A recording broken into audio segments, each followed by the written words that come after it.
Sinon, je voulais parler aujourd'hui, c'est d'un de nos besoins fondamentaux qui est probablement le principal de nos besoins d'ailleurs et qui est à la fois tellement évident et en même temps tellement, galvaudé, mais qui est évidemment notre besoin d'amour. Il y a quelques, principes fondamentaux que je veux aborder ici. L'amour est au cœur du message biblique, en particulier, dans la Nouvelle Alliance. Il y a vraiment Jésus a vraiment mis une emphase sur l'importance de l'amour. Et c'est vrai que quand on y réfléchit, on voit que ça touche vraiment tous les domaines de notre vie et parfois même des domaines où, au premier abord, on voit pas forcément le lien. Un bébé, quand il naît, il a un besoin vraiment vital en fait, d'amour, d'affection, qui va se manifester beaucoup par le toucher, de le prendre dans ses bras, etc. Ensuite, ce besoin, il évolue au fur et à mesure de l'évolution de l'enfant.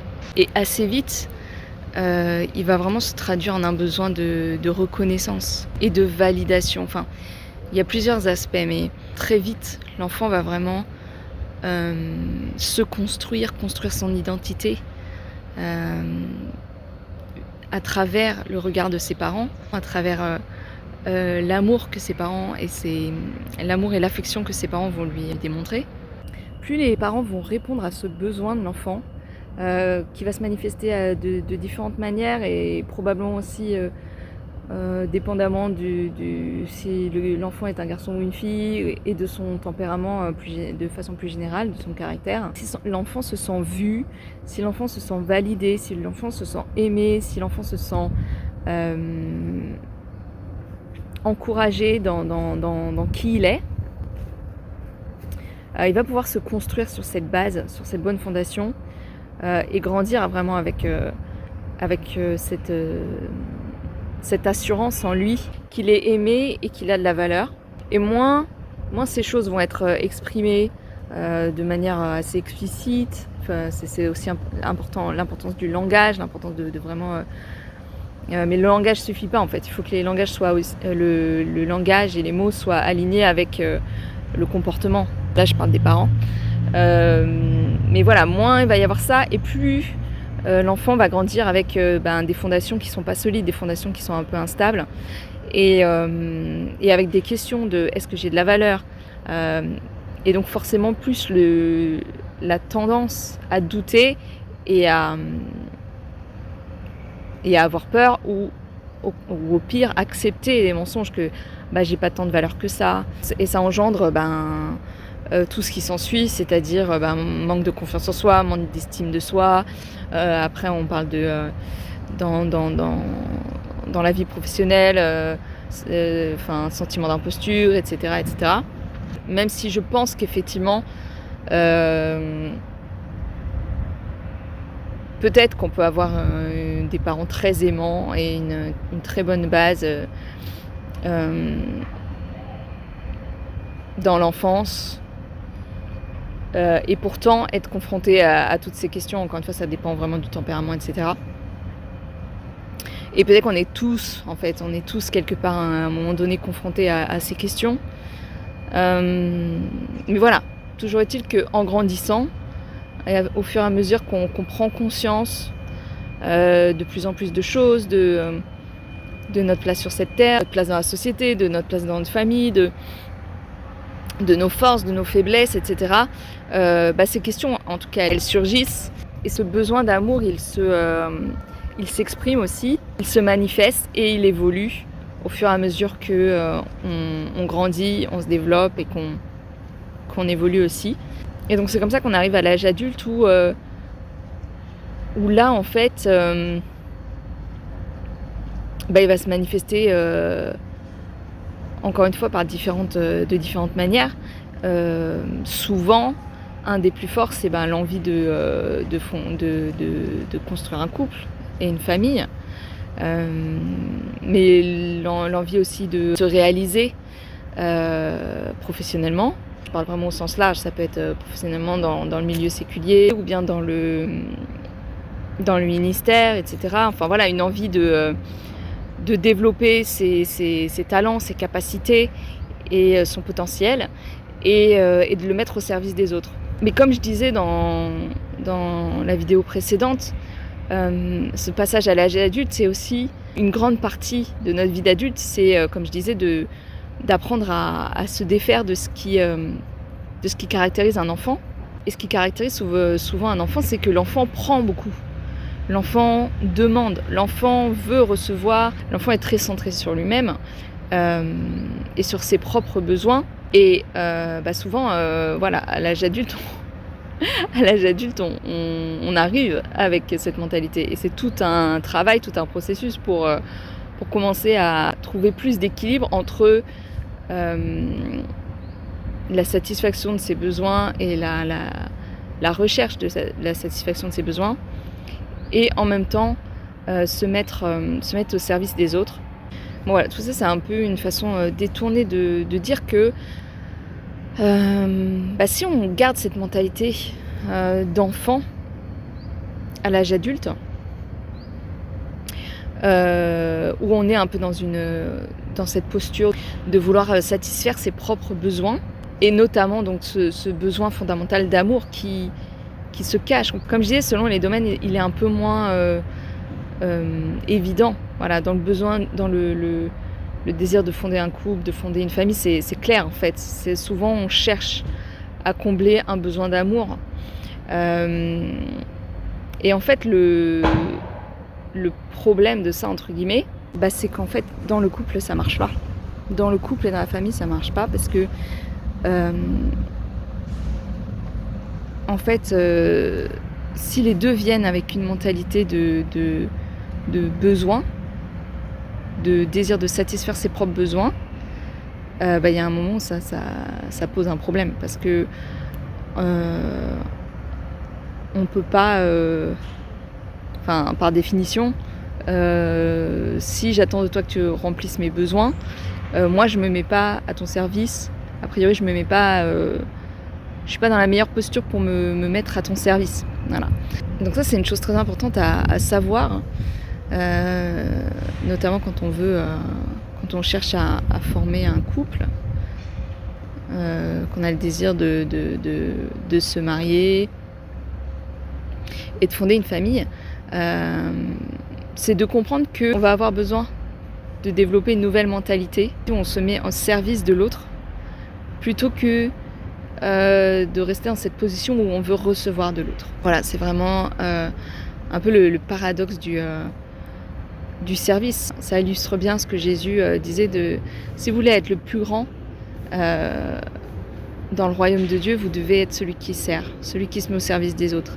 Et en fait, on retrouve ça aussi dans le travail. Quand on est jeune et moins mature, on s'attend à ce que le travail vienne nous servir, en quelque sorte, entre guillemets. On veut travailler pour, quelque part, pour s'épanouir soi-même, pour exprimer son potentiel. Voilà. Et tout ça encore, ça reste encore des motivations très tournées vers soi-même. Alors que, au contraire, non, le travail, c'est se mettre au service d'autres personnes. C'est, alors oui, et en recevant une compensation, une rétribution pour ça. Mais c'est avant tout se mettre au service d'autres personnes. Et en ça, c'est une forme d'amour. Ça, c'est un premier point, de comprendre que ce besoin d'amour qui est universel et qu'on a tous, la manière un peu naturelle dont il s'exprime, c'est de vouloir être un peu dans cette position, de prendre à soi, d'être dans cette position de égocentré, voilà, sans jugement. Je dis pas ça dans un sens c'est mal, mais d'avoir conscience que quand on est dans cette position-là, c'est vraiment une position égocentrée et assez immature, et que l'amour selon Dieu nous demande de développer l'inverse, nous demande d'arrêter de chercher l'amour dans les choses de ce monde déjà, que ce soit dans le couple, que ce soit dans la vie professionnelle, que ce soit dans les relations, etc. Mais de chercher d'abord à combler ce besoin d'amour dans notre relation avec Dieu, pour pouvoir après être en position de donner cet amour aux autres. Alors là, je schématise, évidemment que dans les relations humaines, il y a un échange d'amour. Mais l'idée, c'est que c'est vraiment cet amour de Dieu qui peut circuler, en quelque sorte, qui peut circuler entre nous, euh, plutôt que un amour un peu humain, un peu charnel, qui veut toujours attirer à lui. Un deuxième aspect que je voulais développer, c'est peut-être pour aller plus en profondeur sur le côté professionnel, parce que c'est vrai que ce monde ne lie pas forcément le professionnel à l'amour. Si on dit ça comme ça fait un peu naïf. Mais encore une fois, comme je disais, le besoin de s'accomplir professionnellement, au fond, c'est un besoin d'être aimé. C'est ce besoin d'être vu, d'être reconnu, d'être respecté, d'être valorisé. Et au fond, c'est un besoin d'amour. Quand on n'est pas conscient de ça, le danger, c'est que, comme je disais, on perd cette notion de service. Et on se retrouve dans un truc qui est vraiment le système de ce monde, encore une fois, mais qui devient faux, qui devient inauthentique. Pour un peu plus illustrer ça, c'est pour ça qu'on voit beaucoup de personnes qui sont vraiment motivées par le... On l'est peut-être tous un peu, hein, mais par le désir d'obtenir des statuts, d'obtenir des postes, d'obtenir vraiment cette reconnaissance humaine, en fait, que ce soit un statut, un poste, un titre, qui sont à la recherche de pouvoir aussi. Et ça peut paraître étonnant dit comme ça, mais en fait, vraiment, la recherche de pouvoir aussi, au fond, c'est une recherche d'amour. C'est vrai que quand moi j'ai fait tout le lien de tout ça, j'ai trouvé ça vraiment intéressant et assez impressionnant de se dire que même l'argent, en fait, la course après l'argent, le désir de posséder les choses de ce monde et tout ça, au final, c'est pour avoir une reconnaissance. C'est souvent pour avoir une reconnaissance collective, en fait. Et si on creuse bien, on va voir qu'au fond, ce qu'on recherche vraiment, c'est un besoin d'amour. C'est un besoin d'être validé. C'est un besoin de sentir qu'on a de la valeur. C'est un besoin de sentir qu'on est digne d'être aimé. Et je pense qu'en prendre conscience, c'est vraiment important pour pas tomber dans ce piège-là. Parce que encore une fois, le modèle que Jésus veut nous donner et qui est beaucoup plus sain que ça, que le modèle de ce monde, en fait, c'est vraiment ce modèle de se mettre au service. Et comme je disais, c'est un paradoxe où c'est quand on se met au service des autres que quelque part on s'élève, entre guillemets. C'est exactement ce que Jésus a dit, en fait. C'est quand vous servez les autres que vous devenez important, entre guillemets, dans le royaume de Dieu. Et c'est pas servir pour se faire voir, servir pour se considérer ou se considérer plus important que les autres et tout ça. Parce que la réalité, c'est que quand vraiment on se met au service, on se rend compte que ça ne vient pas. Ça peut-être un petit peu, d'une certaine manière, mais au final, mais pas totalement, pas complètement. Ça ne vient pas complètement combler ce besoin d'amour et de reconnaissance qu'on a. Et je pense que dans notre marche avec Dieu, il y a vraiment un moment où Dieu attaque ce sujet-là. Peut-être un peu toute notre vie, ou peut-être sur des périodes plus en particulier, mais souvent c'est certaines épreuves qu'on peut traverser. Pour donner un peu mon exemple, moi ça a été vraiment le moment où j'ai quitté mon travail. Je peux dire que je m'y attendais pas trop et en même temps avec le recul c'était un peu couru d'avance, mais on va dire que je m'y attendais pas trop parce que comme j'ai pu déjà un peu partager, c'est vrai que de base j'étais quelqu'un avec beaucoup de doutes, quand même pas beaucoup de confiance en moi. Peut-être le domaine où j'avais le plus confiance en moi c'était le domaine scolaire, parce que j'avais toujours bien réussi scolairement avec pas mal de facilité, même si j'ai quand même une année qui a été particulièrement difficile, la deuxième année de prépa qui a été compliquée. Mais voilà, j'ai été confrontée à cette difficulté au moment où où j'ai quitté mon travail, j'avais pas l'impression vraiment de m'enorgueillir de mon travail ou quoi. Parce que même souvent quand on me demandait ce que je faisais, j'étais même presque gênée de dire ce que je faisais. Mais j'ai compris après que c'était lié à d'autres choses. Mais vraiment, quand je me suis retrouvée sans travail, je me retrouvais en fait sans statut. J'étais pas mariée, j'avais pas d'enfant, j'avais pas de travail. Donc je me suis retrouvée en fait sans statut. Et c'est là qu'on commence à venir des pensées, mais en fait, t'as pas de valeur. Mais en fait, ces questions-là, elles étaient déjà en moi. Quand je travaillais, en fait, je me disais, je me sentirais plus épanouie, plus accomplie, plus, en fait, avec plus de valeur. Je me sentirais plus valable quand je serai en couple et quand j'aurai une famille. Et là, en fait, de me retrouver avec rien de tout ça,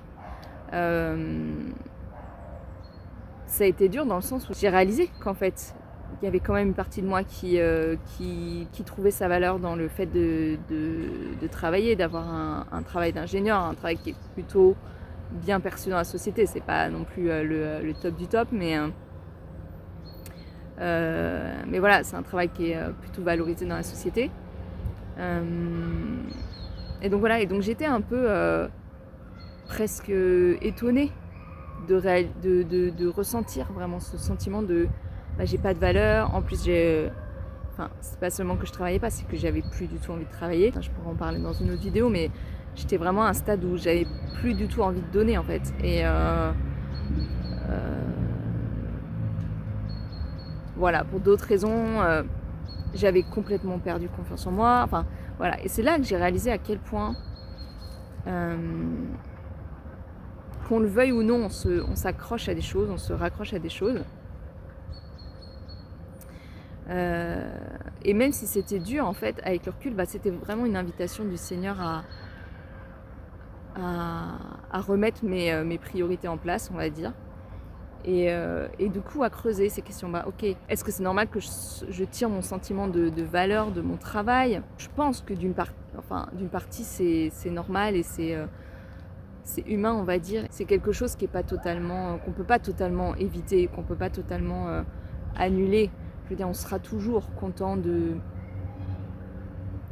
ce qu'on accomplit. Quand on sert quelqu'un et quand on fait du bien à quelqu'un, entre guillemets, une récompense un peu immédiate, c'est que souvent on a un sentiment de satisfaction. Pour autant, je pense que c'est vraiment important de prendre conscience de ça et du fait que c'est important de chercher vraiment notre, comme je disais au début de la vidéo, de creuser ce sujet, de vraiment est-ce que je trouve ma valeur et je comble mon besoin d'être reconnu, mon besoin d'être aimé en Dieu d'abord, parce que sinon le danger, c'est qu'on aille chercher à combler ce besoin dans autre chose. Et je pense que c'est assez différent pour chacun. Qu'est-ce que ça veut dire de trouver sa valeur en Dieu, de combler son besoin d'amour, son besoin de reconnaissance, son besoin d'affection en Dieu. Je pense que c'est un peu propre à chacun et peut-être que ça serait intéressant d'en faire l'objet d'une autre vidéo, mais en tout cas pour aujourd'hui c'était ça que je voulais développer, que c'est important de prendre conscience aussi de ce biais qu'on a en tant qu'être humain, de vraiment chercher à justifier, entre guillemets, à définir notre valeur par rapport à différentes choses que j'ai décrites.